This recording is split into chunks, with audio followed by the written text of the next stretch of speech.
Bonsoir Pierre Demar. Bonsoir. Merci d'être avec nous. Alors on est à quelques heures du début du concert Europe 2 Nouvelle Scène auquel vous participerez. Ce genre d'événement populaire, j'imagine que c'est toujours sympa à vivre. Justement, comment vous abordez le show de ce soir ?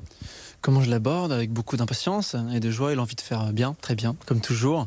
Je vais à la rencontre d'un public que j'ai pas forcément l'habitude de voir. La Normandie, on l'a pas encore fait tant que ça en fait. En réalité, il y a eu Caen 2-3 fois et c'est très bien. À chaque fois, j'ai trouvé le public charmant, mais donc impatient et curieux. Participer à ce type d'événement en compagnie d'autres artistes, qu'est-ce que ça vous apporte concrètement ? Des rencontres, beaucoup de rencontres, parce que je suis assez social de façon globale et donc les plateaux TV, radio et tout ça, ça permet de rencontrer en coulisses des artistes que je connais ou pas forcément. Et donc ça m'impatiente. Et pour le reste, ouais, non, c'est du plaisir, ça va être cool. Ce soir, ce sera la deuxième fois que vous vous produisez sur une scène normande. La Normandie, c'est une terre inspirante pour vous ? Alors la Normandie c'est certainement inspirant, mais moi je connais mieux la Bretagne encore, un peu plus loin. J'ai fait mes vacances en Bretagne toute ma vie en réalité, et donc on est passé souvent par la Normandie, le beau pont de Normandie, qui m'a inspiré certainement au moins plusieurs chansons. Non c'est pas vrai, mais je pense que c'est très sympa la Normandie. Il faut que je la découvre, il faut que tu m'emmènes. Vous avez justement des liens avec notre région ou pas du tout ?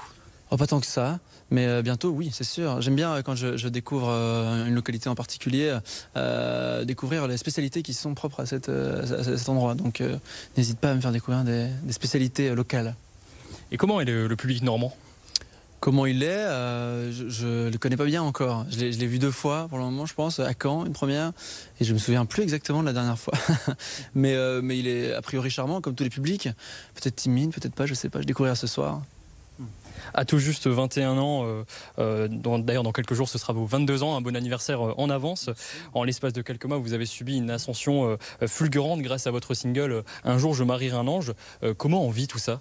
Je ne l'ai pas subi, j'en ai profité et on vit ça avec beaucoup d'excitation. En tout cas moi je l'ai vécu comme ça, je vois ça comme quelque chose d'extraordinaire, comme une espèce de cheval de Troie qui m'a permis de faire découvrir mon travail à beaucoup de monde. C'est toujours plaisant de voir qu'un morceau fédère et comment dire que du monde s'y retrouve quoi. En fait, j'ai trouvé ça génial et j'aimerais bien faire d'autres maintenant. Donc voilà, non, c'est excitant et puis ça permet d'ouvrir des grandes salles, de faire des beaux concerts, d'avoir du monde qui y vient. Donc je la vis très bien cette ascension, mais je remarque pas vraiment encore un changement énorme dans ma vie de tous les jours. C'est-à-dire que je me fais très peu reconnaître dans la rue par exemple, parce que je suis pas très connu d'abord, et puis un fossé entre la personne médiatique qu'on voit et puis moi de tous les jours, souvent un peu comme un schlag comme ça, et donc non, tout va bien. Qu'est-ce qui a plu au public selon vous ? Qu'est-ce qui fait votre particularité ? Je pense que je suis une espèce de grand passionné, romantique aussi, et que certains s'y retrouvent là-dedans, dans l'enthousiasme que je partage. Mes chansons visiblement fédèrent, cette quête d'un amour idéal, un idéal amoureux, un idéal de vie. Je pense que ce sont des sujets qui touchent. Et puis ma personnalité, alors on peut l'aimer assez bien ou la détester, qu'importe, mais le fait est que c'est la mienne. Et ça c'est précieux. Je pense que chaque artiste se démarque en étant lui-même, et j'ai l'impression d'être moi-même, et je pense que ça plaît. En à peine quelques mois, vous avez décroché le prix de la révélation belge de l'année aux Energy Music Awards en 2022, puis une victoire de la musique en 2023 dans la catégorie de la révélation masculine de l'année. Un mot sur ces victoires ? Elles sont gratifiantes, elles sont belles ces victoires. D'abord parce que ce sont 2 victoires très différentes. La première, l'énergie, c'est le vote du public. Et donc c'est le public qui choisit qui est-ce qui remporte ce prix. Et c'était bon de me dire que le public m'écoute et me soutient.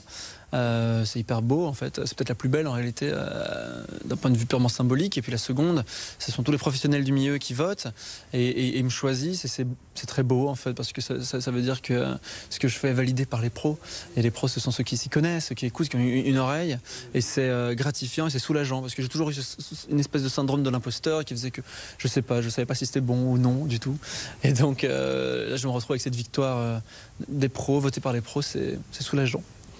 Un album, 2 prix et une 4e position dans le top 50, tout ça en seulement un an. Est-ce que ça vous met la pression ? Ça met pas la pression, c'est excitant pour la suite, ça veut dire qu'il y a du monde qui l'attend, la suite, et ça je trouve ça hyper excitant. Autrement j'aurais été très triste. Quand on fait de la chanson c'est pour soi, mais c'est aussi pour qu'elle trouve écho chez bien du monde. En tout cas moi c'est ma vision que j'ai de la musique. Tous les artistes, quand il faut quelque chose qui leur tient fort à cœur, ils sont forcément déçus si personne derrière ne se sent touché. Donc je suis très heureux de tout ça. Vous avez commencé à vous produire en concert dès l'année dernière, vous avez plus de 44 dates dans 3 pays. Les tournées c'est quelque chose dont vous rêviez quand vous étiez plus jeune ? J'en ai rêvé, ça m'a fait flipper un petit peu aussi parce que c'est toujours apeurant de se retrouver face à un public en direct. Alors c'est pas comme en studio où on peut refaire 50 fois la même chanson. Ici c'est une chance, une seule, une prise et il faut plaire. Donc au départ j'avais un nœud, j'avais dans l'estomac et le ventre retourné 3 heures avant le show même. Et puis maintenant ça va beaucoup mieux avec le temps qui passe. J'ai pris l'habitude et je stresse beaucoup moins et je commence à savoir comment occuper l'espace, comment entretenir mon public et lui faire plaisir, comment entretenir une espèce de je sais pas comment dire, mais d'attention en fait sur moi et ça commence à me plaire. On vous compare souvent à Stromae ou encore à Vianney. Est-ce que vous vous reconnaissez dans ces artistes ? Je me reconnais très bien dans les deux parce que les deux parlent à bien du monde.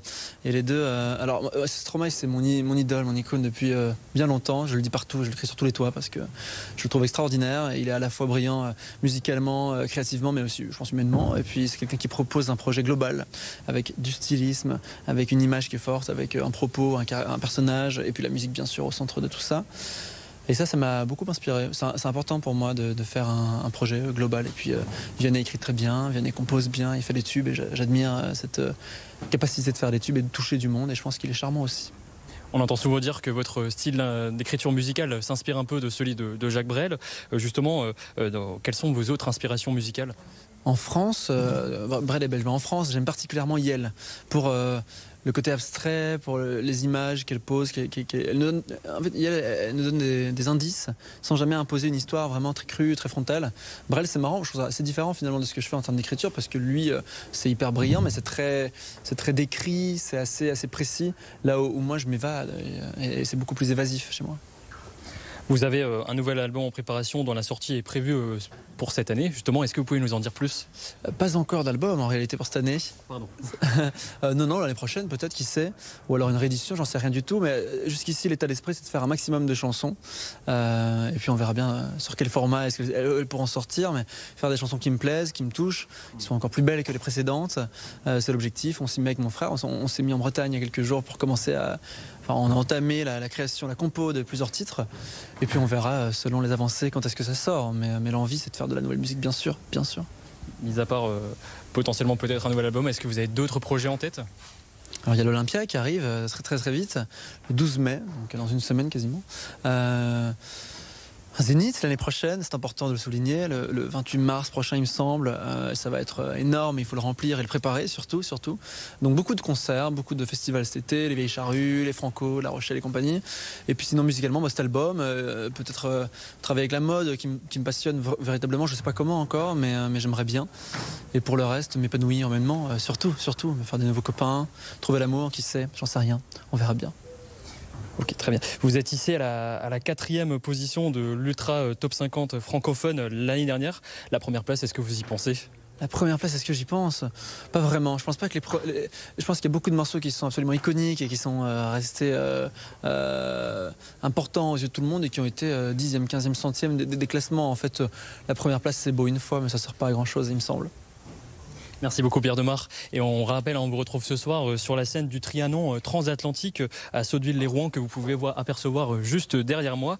On le rappelle, vous vous produirez en compagnie d'autres artistes comme Kokomo, Malo ou encore Zawi.